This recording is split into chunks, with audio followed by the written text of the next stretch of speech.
the Tongyeong International Music Festival. Embraces modern music, jazz, and various other genres, as well as traditional classical music. It has grown into one of the premier arts and music festivals in East Asia. Since TIMF began in 2002, it started transforming the small port city of Tongyeong into an international music city. TIMF was founded in 2000 as a tribute to Yun Isang, the celebrated composer of modern music. Yun was born in Tongyeong in 1917. His compositions embodied Asian philosophy in unique melodies. He opened up new horizons in modern music and was considered one of the 5 greatest leaders of modern music when he was alive.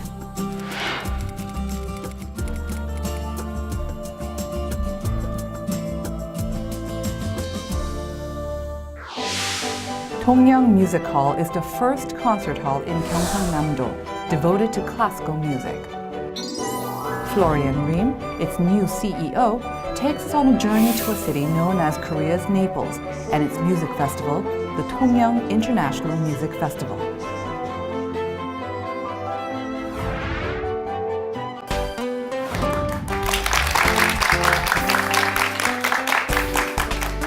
Mr. Reim, thank you for joining us on Heart to Heart, and of course, congratulations. You were appointed CEO of Tongyeong Concert Hall back in January, so not a lot of time has passed since then, but how are you liking Tongyeong, which is often called, I think, the Naples or Napoli of Asia?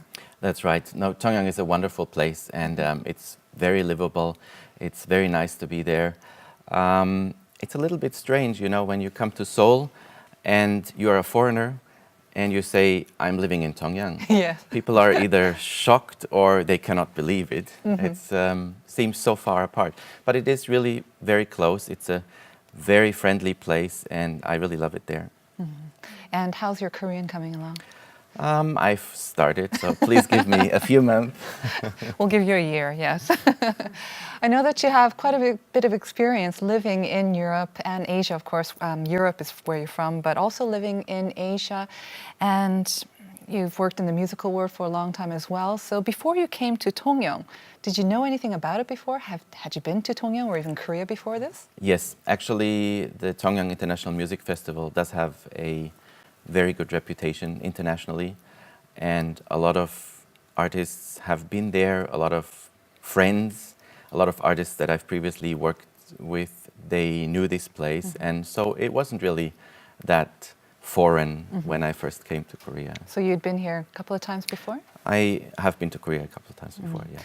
And your friends who also knew of Tongyeong and the festival, I hear that they were actually quite envious when they heard that you were coming to Tongyeong as the CEO of the concert Well, hall. the music festival, and that is really an amazing thing for a small town in Korea. I should say a small town. It has 140,000 people living there, but comparatively a small town. They have achieved enormous things there. In the 12 years that this festival exists right now, they have had the Vienna Philharmonic, the BBC Philharmonic, really international artists of the highest rank. And you wonder, how did they do that?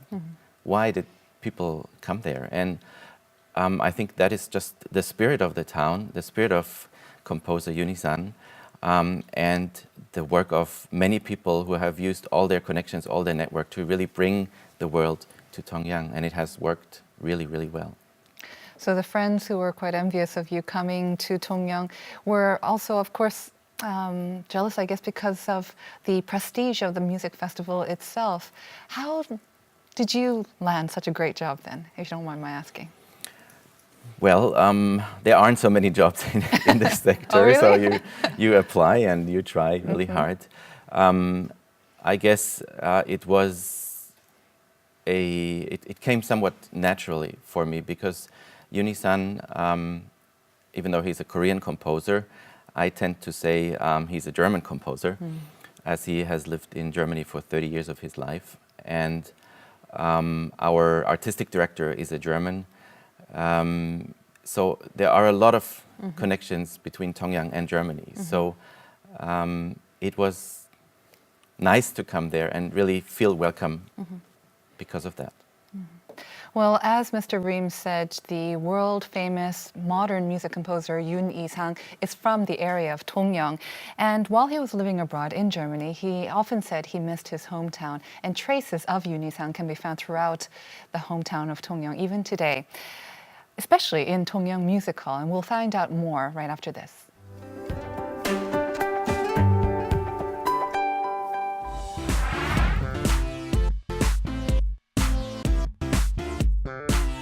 I hear that you're actually living in his house, is that right? It's actually a little bit scary to have all these pictures Well, of you it still have in them your, all, yeah. in your living room. He's a very special composer, but he's in a way a little bit underestimated, especially in this country.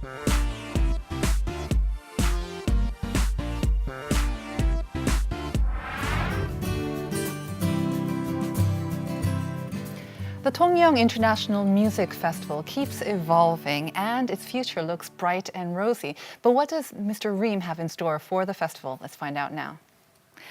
So many people say that the music festival, TIMF, I guess that's how we call it, Yes, would not have existed without composer Yun Isang. And in 1960, his string quartet number 3 was performed at the Cologne International Modern Music Festival for the first time.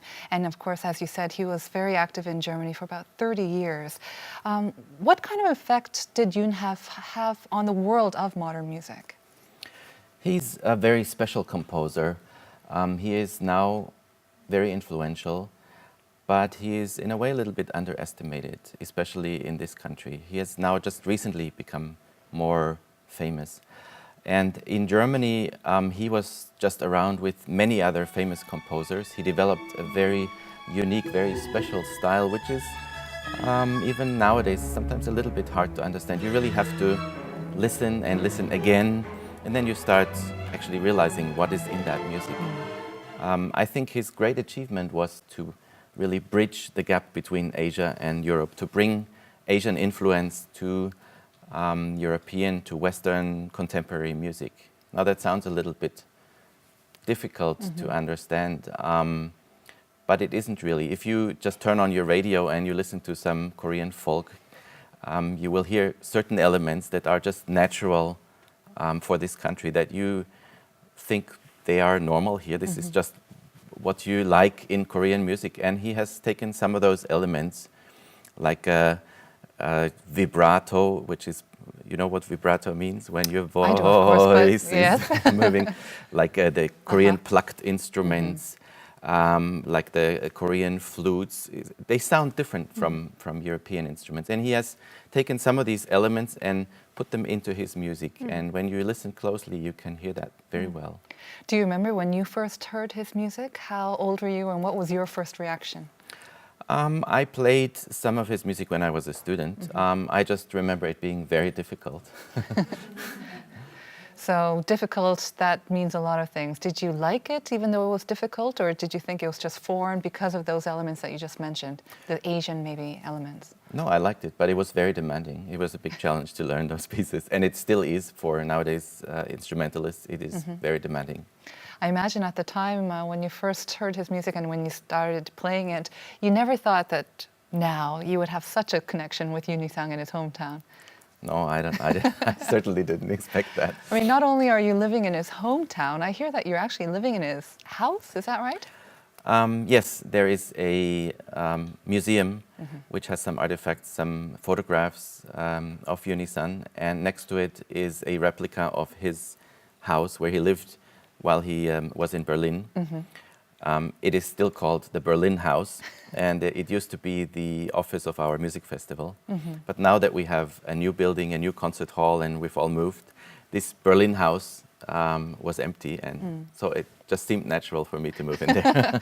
I would have thought that they might make it into another museum or part of the museum. We might do that. You might do that? At some point, yes. But it must be quite interesting living in a replica of his house. Are you constantly reminded and inspired by his presence then? It's actually a little bit scary to have all these pictures Well, of you it still have in them your all, in your living room.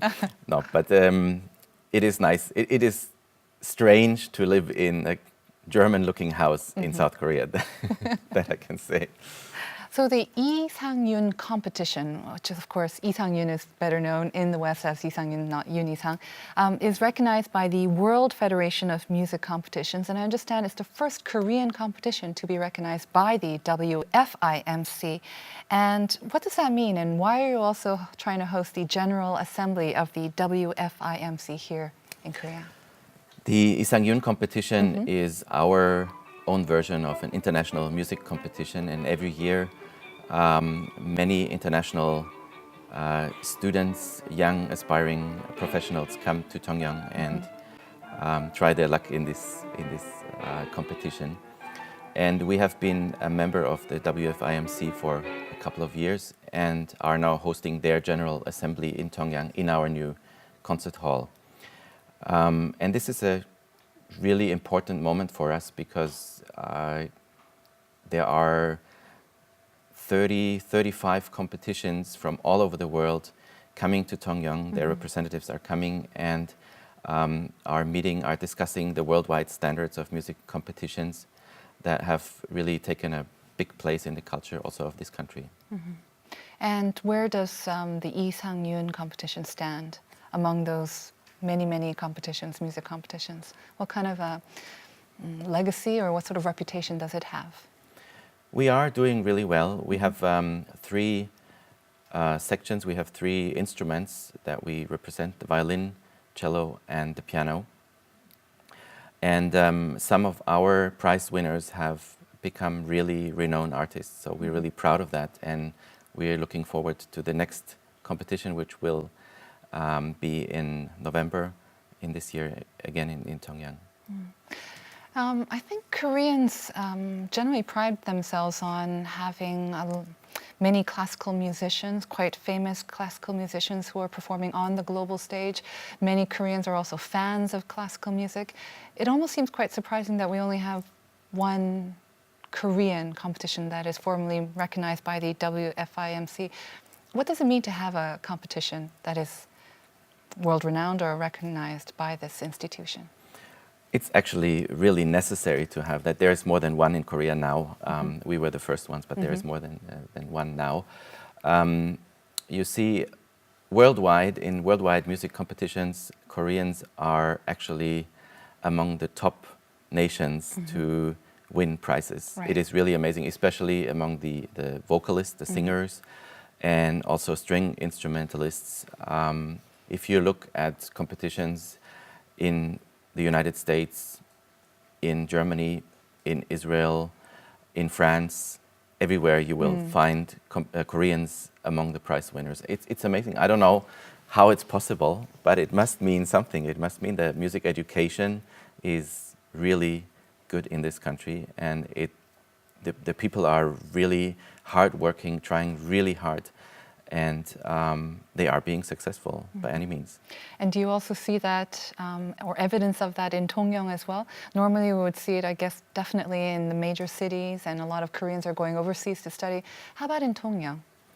Well, we don't have a university or no arts school. We have no music school, and we don't have many musicians living in the city. So we have to import most of our concerts, which is kind of sad sometimes, but we're working on that. And that is one of the reasons why we really try and do a lot of education projects, work a lot with our school children, try to bring music into the city, try to build school orchestras and so forth.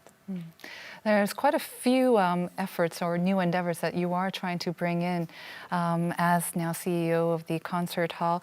For instance, to celebrate the grand opening of the Concert Hall a few weeks ago, I know that there were a week-long series of concerts, and could you tell us about some of the highlights or some of the performers?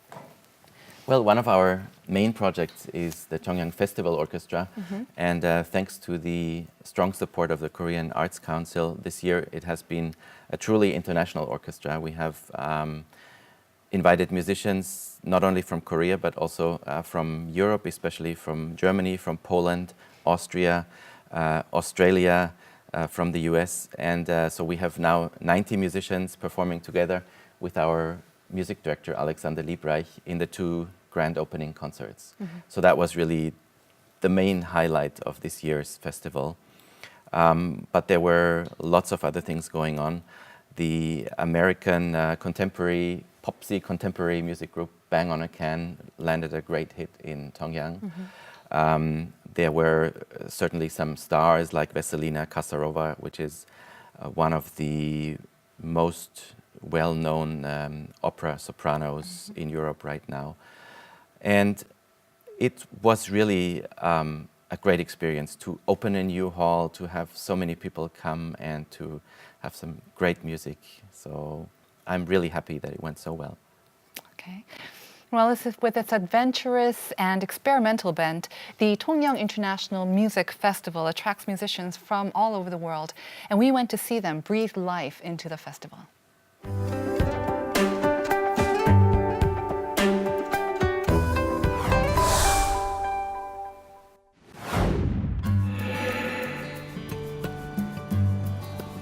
Tongyeong is a beautiful city on the south coast of Korea.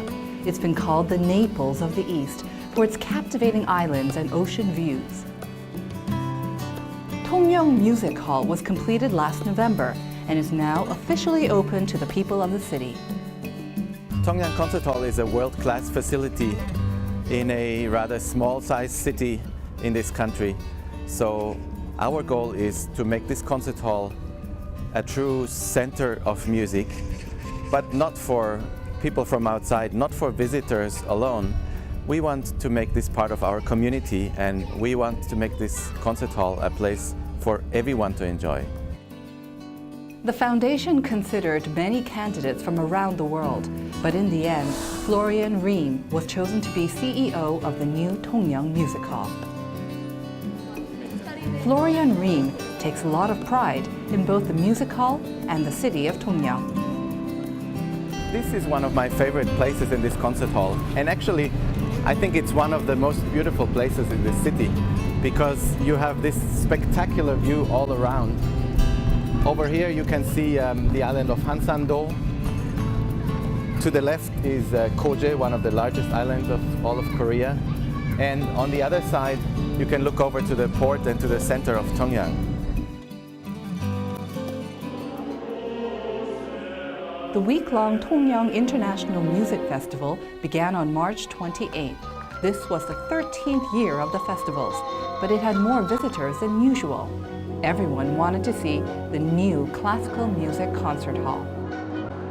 This is our black box, a 300-seat multi-purpose theater where we can have opera, music theater, workshops, congresses, assemblies, dance, events, you name it.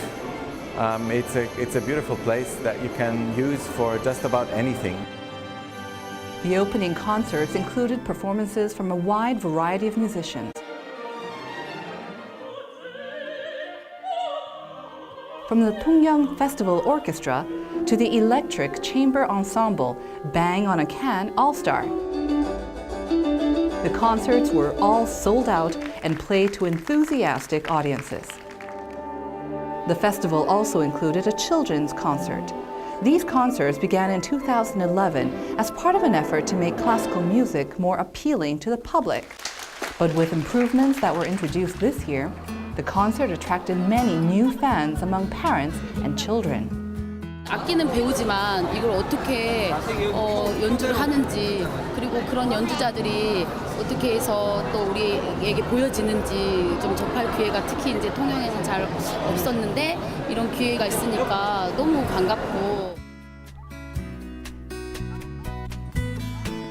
It's dark out, but the music hall is brightly lit because the Residence Academy program is about to start.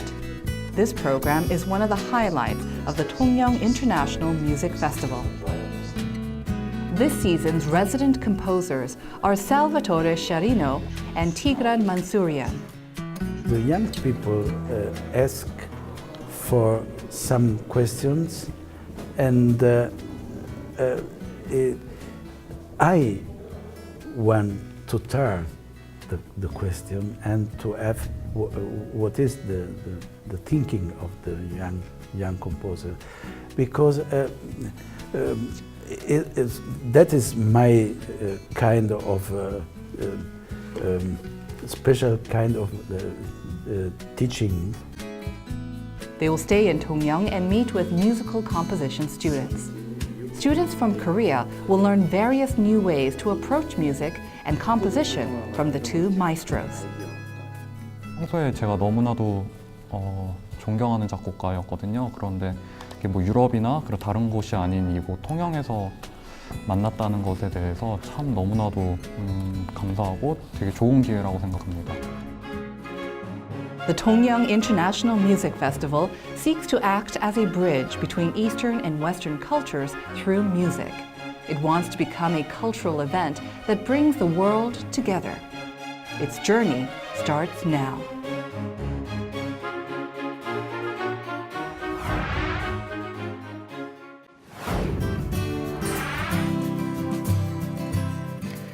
Music should be shared and it should also move our hearts and souls. And the opening of the Tongyeong Concert Hall this year is doing much to enrich our understanding of music. I hear that the view from the new concert hall is simply breathtaking. So could you tell us a little bit more about the building itself and where it's set? It's fabulous. I think there is very few halls that have this kind of spectacular ambiente.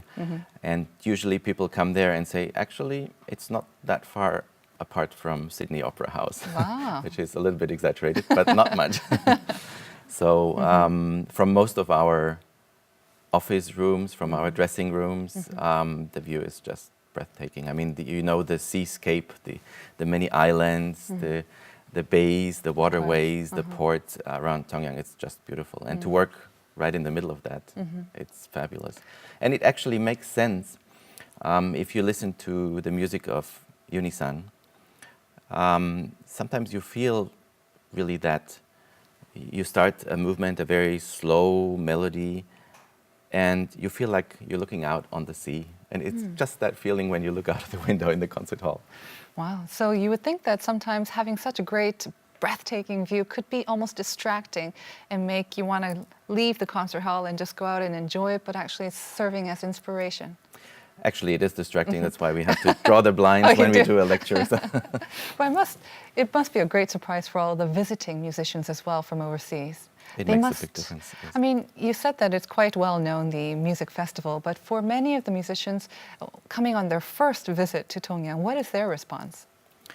They really like it. And I've always been wondering, why do people like coming to Tongyeong? Even before we had this concert hall, why did these international artists come and really enjoy the city? And I think it has to do something with the town being very, very authentic. You know, you can go into a hotel in Chicago, in Melbourne, in Geneva, and they all look the same. The rooms are always the same. But when you look out of your hotel room at the Marina Resort in Tongyeong, it is very special. You don't have that very often. It is somehow authentic. There are restaurants in town. They are so basic. They're not high-level haute cuisine places. They are not fashionable, but they're really authentic. And people like that. People really enjoy that. And also foreigners come there and they feel like it's really something special. I agree. I think there's a very special mix of what is very traditional or authentic Korean, but also it's universal in a way, and it's very welcoming. Let's talk about some of the performers that you mentioned. Bang on a Can. So I'm sure they're very famous, but for some of our viewers who might not know, could you tell us a little bit more about them and what was the audience's reaction to them? Well, it's always difficult to attract people to contemporary music. And Bang on a Can, while they have a great reputation in the United States, they're not really very well known here.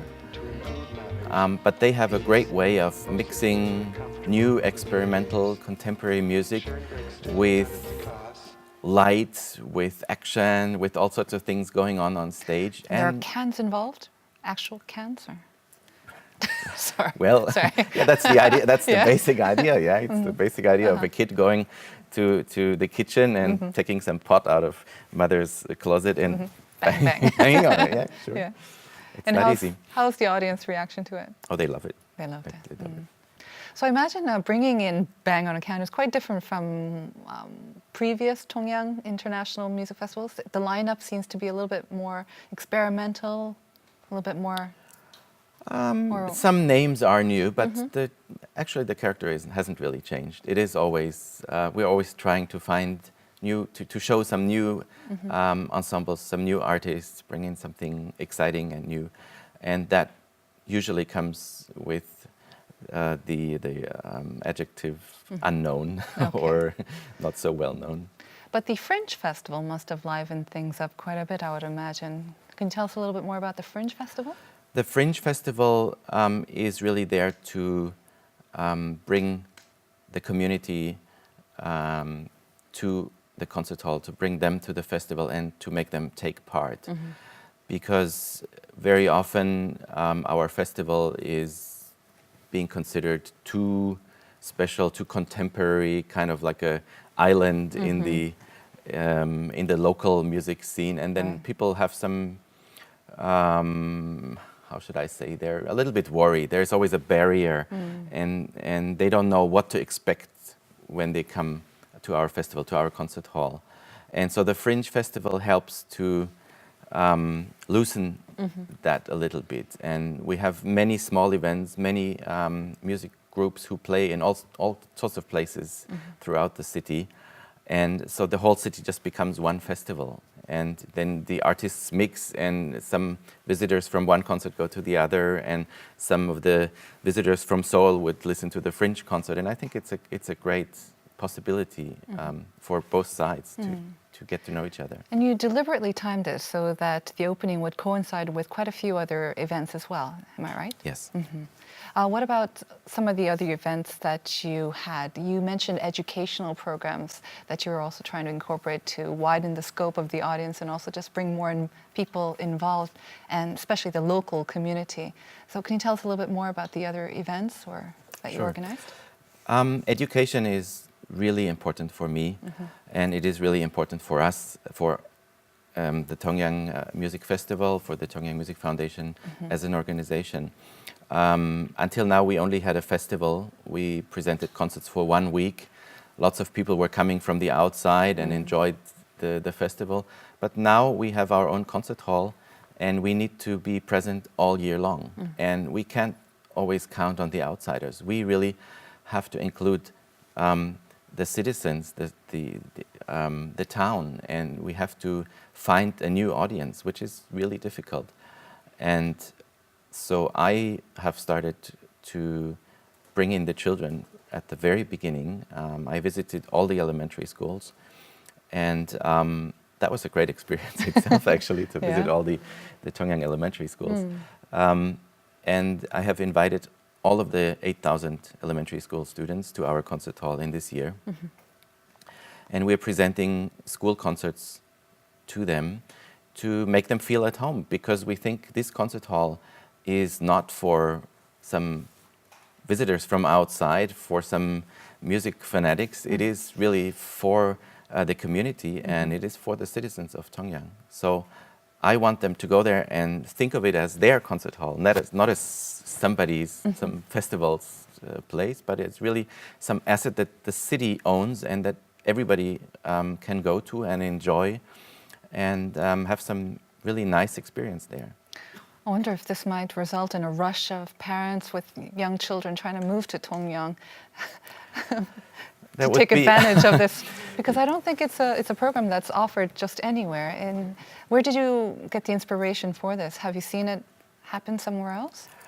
I've done this in Germany, you know, and the idea is to really bring the music home to the families, to regular people. And when your child goes to an elementary school and goes to a concert and likes it, then sooner or later some brochure will land on the kitchen table in their home, and the parents are getting interested and they're looking at it and think, what are they doing? This is actually interesting. I never thought they would be doing something for my kids, but actually it sounds quite nice. So this way you can really get in touch with people that would otherwise not be interested in your music at all. Another thing that you're planning for this year at the concert hall is El Sistima's Youth Orchestra, a performance by them. And I'm sure a lot of the children that you mentioned will be inspired by them as well. And of course, El Sistima is a musical education program for disadvantaged youth. How did you come up with the idea of having them play, and what is it that you hope to achieve by their performance?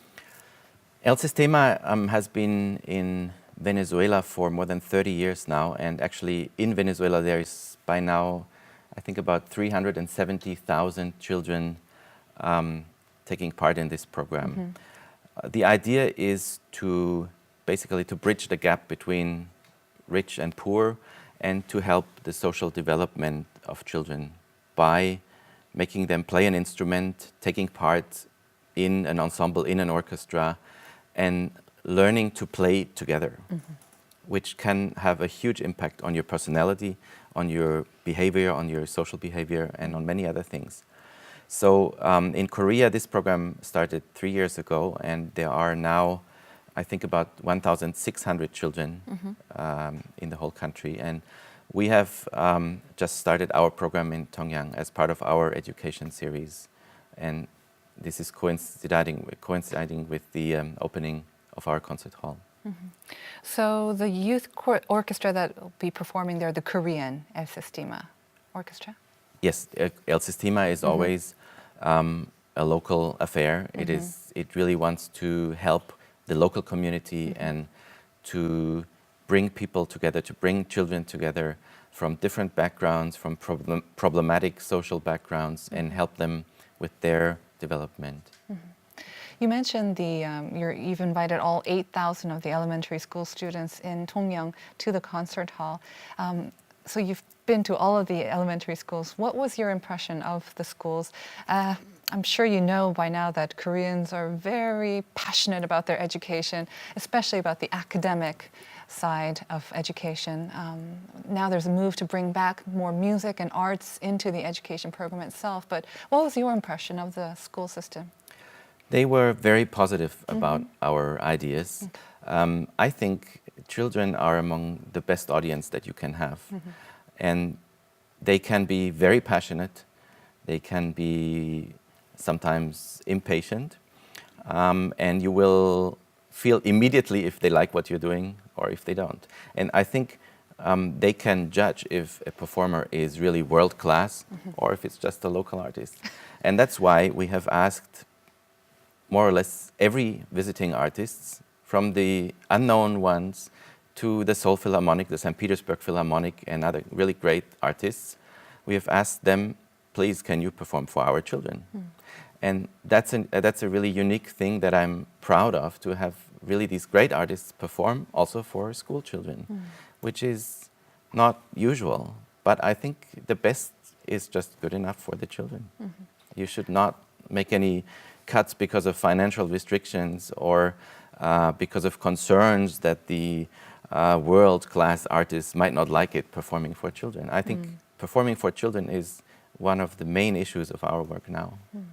And how are the children receiving it? Because as you know, the huge K-pop scene, and you would think a lot of these kids, they're very much into music, but I'm wondering how they react to classical music at the same time. Well, most of the children, especially out in the province, they have never experienced an orchestra live.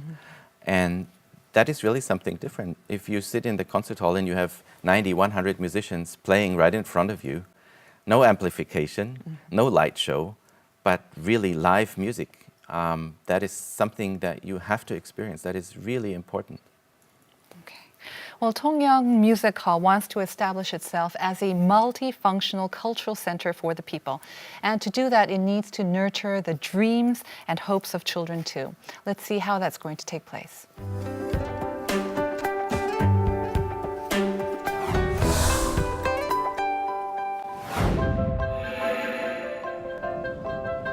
In April, the students in the Dream Orchestra program had their first class at the Tongyeong International Music Hall. Introduced to Korea in 2011, the Dream Orchestra is based on the philosophy of Venezuela's El Sistima. The children learn values like cooperation and self-reliance so that they can become healthy, and engaged members of the community. 30 organizations have adopted the program in the last 3 years. This year, the Tongyeong International Music Foundation joins them in supporting the Dream Orchestra. 이 수업을 통해서 우리 아이들의 삶이 조금 더 생활하는 것이 좀 더 긍정적으로 그리고 좀 더 소통하는 삶, 그 다음에 이웃과 나누는 삶, 그런 삶을 갈 수 있는 아이들로 변모되도록 저희들은 그런 기대를 가지고 있습니다. The children are ordinary students from elementary schools in Tongyeong. They have no musical backgrounds and have never touched an instrument before. For them, the class is a revelation. 자, 이번에는 우와! 뭐가 나오고 있어? 실로폰이 아니고 이걸 악기를 뭐라 그럴까? 마림바라는 악기야, 마림바라는 악기. The marimba, violin, and flute. The students will learn how to play these instruments over the next 3 years, meeting twice a week for 3-hour classes.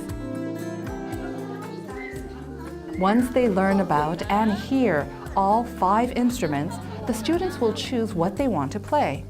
첼로요. 새로운 것 같기도 하고 여기서 친구들이랑 같이 하니까 더 재미있을 것 같아요. 바이올린. 그 소리로 통해서 기분이 좋아질 것 같아요. The orchestra classes will give students a taste of the pure joy that can come from music. 베네수엘라의 엘 시스테마라는 그 사업을 통해서 지금 세계적인 지휘자로 활동하고 있는 두다멜 같은 그런 지휘자가 발굴되기도 했고 그런 음악적인 효과도 많이 봤기 때문에 이 중에서 좋은 음악가들, 그 다음에 미래에 우리 한국을 이끌어 나갈 연주가들이 나오기를 기대하면서 그런 식으로 포커스를 맞추고 아이들을 가르치고 그리고 또 아이들과 함께 연주해 나갈 수 있습니다. They will experience the power of music by learning to play. And this December, they'll put on their first concert as the Dream Orchestra. We look forward to it.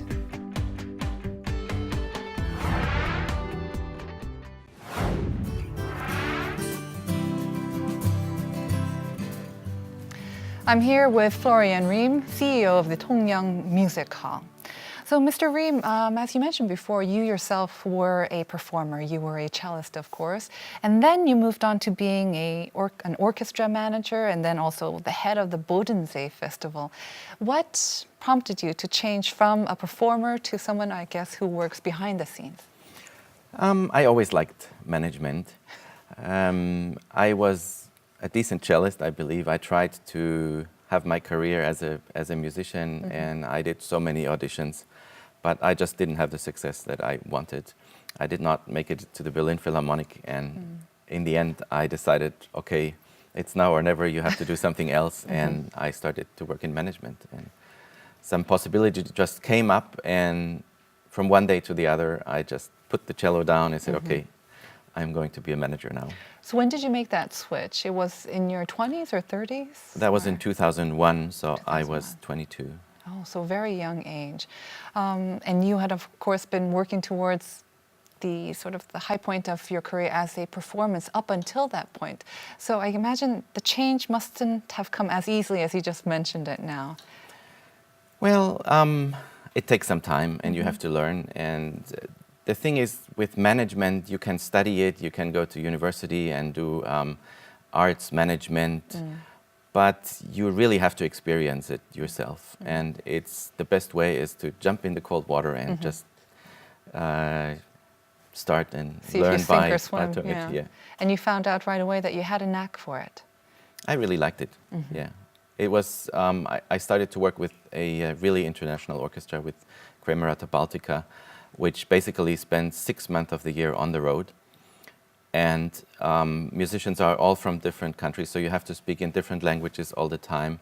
And you're constantly on the verge. There's constantly disasters happening, and you have to take care of it. You really need strong nerves to get through that.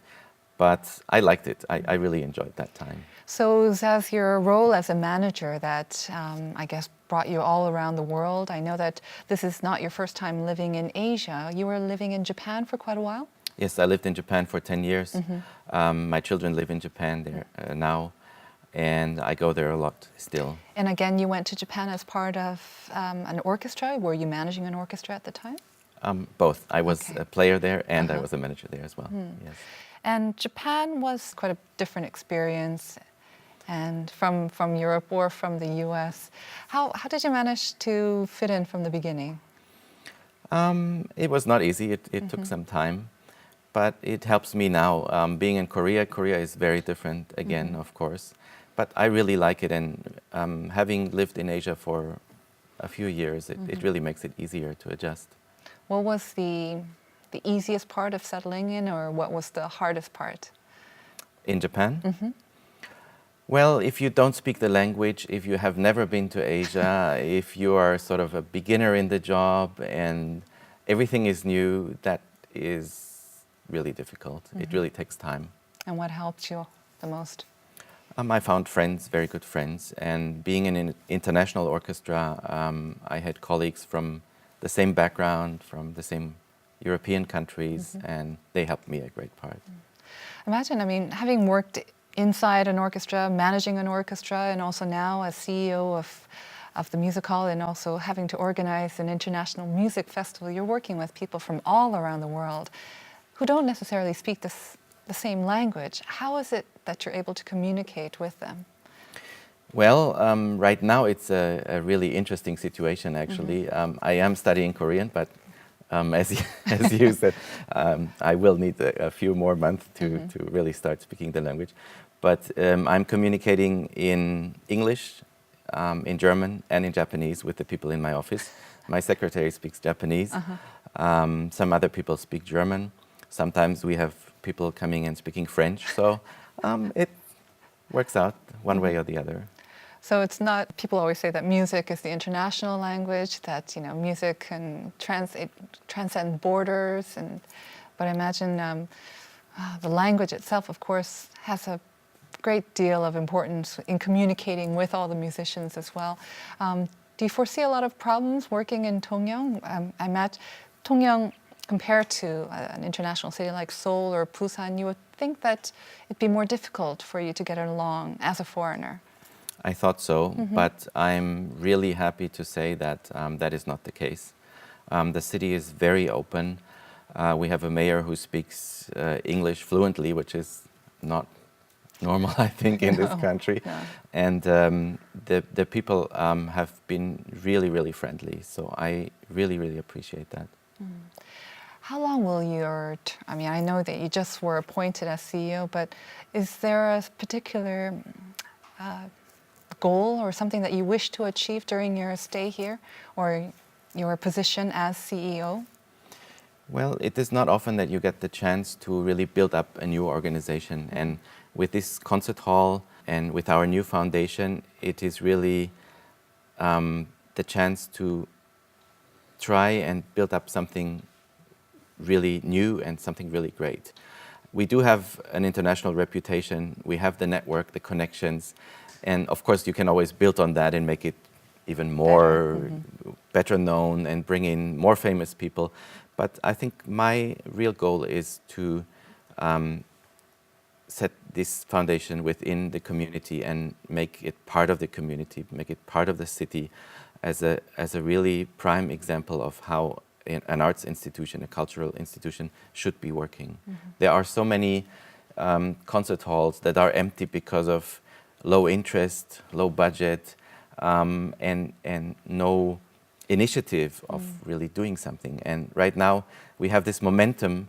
Everybody is so enthusiastic, and my staff, they are working really day and night to make this happen, to make our festival happen, to make our season happen. And I just hope that the community will jump on this wagon and really be part of it, because a concert is, nowadays, it cannot be just a concert. You want the experience. You want to go to some place to enjoy yourself, to listen to some music, to have some good food, to meet some friends. It's not just sitting down and listening to music for 2 hours. It's much, much more. It's an entire experience, isn't it? Yes.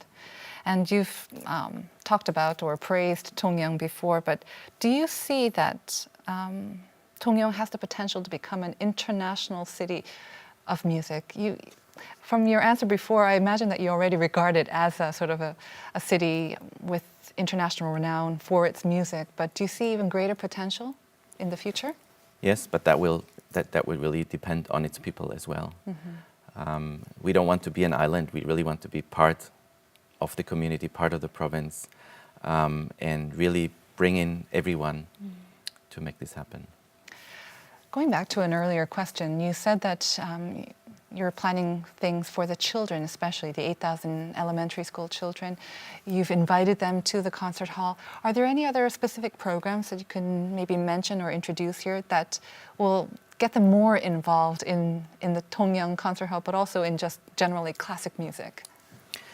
Well, it has to be something regular. You cannot bring them in once and then that's it. You have to build up a regular program. And we have started by inviting the elementary schools. Next year, we'll be working with the middle schools and the high schools as well. And we'll go back to the elementary school students and try to intensify some of the projects. We will have learned from our experience this year and see what is really the most effective way. Ideally, the children should at least visit us once a year. They should be taking part in some workshop, some class, some concert project. And I think that's possible, but there's still a lot of work to do. Are there any specific projects that you're planning with this first group of middle school students? Do you teach them actual instruments, or is it more of a listening program? It's basically listening. We do start also some youth orchestra, learning some instrument program, but with the means that we have, with the staff that we have, we can't take care of everyone. That's just a little bit too much. So we try to bring in as many people as possible also from the outside and teach, hold workshops for various instruments, workshops for children, workshops for composers. And one big thing is actually, since we don't have a resident ensemble, a resident orchestra, since we don't have musicians that are there all the time, I try to bring in musicians and keep them there for a while. You know, the jet set of the nowadays classic music scene is kind of like your pianist is arriving the night before, staying there and playing the concert, and right after the concert, taking the car to the airport and flying to the next venue. That is really sad. I really want the artists to become part of the community as well. And so I'm trying to keep them there for a few days, a week, so they can mingle with the locals, that they can talk to people, talk to our children, and really meet people. I think that's very important. Why not take it a step further and create the orchestra? Full-time orchestra. We'll be talking about that next year. Okay, so we'll be testing your Korean and also maybe plans for the resident orchestra. That's right. Well, I wish you the best of luck, and I know that you're very busy, so thank you for taking the time to visit us here today. Thank you, and I hope to see you in Tongyeong soon. Definitely, before the year is out. And that was Mr. Florian Reim, CEO of the Tongyeong International Music Foundation. You can watch a repeat of our interview on our homepage, arirangtv.com. And please be sure to join us again next time for more Heart to Heart. Thank you and bye-bye.